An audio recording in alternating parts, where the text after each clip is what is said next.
હાર્દિક સ્વાગત છે। આજ રોજ હનુમાન જયંતીના પાવન અવસરે લાલ બજાર ખાતે આવેલ કષ્ટભંજન દેવ હનુમાનજી મંદિરે ભવ્ય ધાર્મિક કાર્યક્રમનું આયોજન કરવામાં આવ્યું હતું। રામદેવ જૂથ દ્વારા દર વર્ષની પરંપરા મુજબ આ વર્ષે પણ વિશેષ આયોજન કરવામાં આવ્યું, જેમાં 13 કુંડી યજ્ઞનું આયોજન કરવામાં આવ્યું હતું।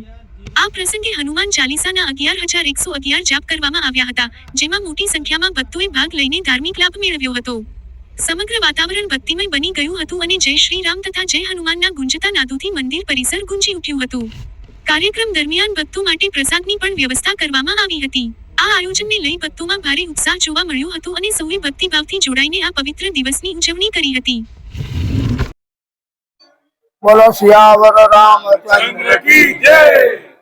ગર્ભવતી નગરી ડભોઈમાં છેલ્લા 50 વર્ષ ઉપરાંતથી વિવિધ મંદિરોમાં પવનસુત હનુમાન દાદાની કૃપા મેળવવા માટે અલગ અલગ રીતે હનુમાન જયંતિ નિમિત્તે ભક્તિભાવથી ભક્તિ કરવામાં આવે છે।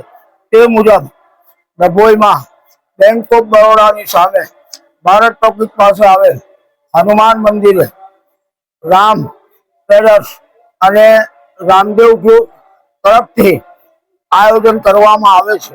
આ વર્ષે પણ એમના દ્વારા આયોજન થયેલું છે અને ભક્તોએ ખૂબ ઉત્સાહથી ભાગ લીધેલો છે। 13 કુંડી યજ્ઞ છે અને હનુમાન ચાલીસાના પાઠ 11,111 કરી દાદાની કૃપા મેળવવા માટે પ્રયત્ન કરેલો છે। દાદા આ ભક્તિથી ખુશ થાય છે અને બધાના વેપાર ધંધા, આરોગ્ય અને આયુષ્ય અને બધી જ તકલીફો દૂર કરે છે। એનો પ્રત્યક્ષ દાખલા ઘણા બધા છે। દાદાનું સ્વરૂપ દિવસમાં, બપોરના, સાયંકાળ અને રાત્રે અલગ અલગ છે, જેથી ભાવિક ભક્તોએ તેનો નામ લાભ લેવો।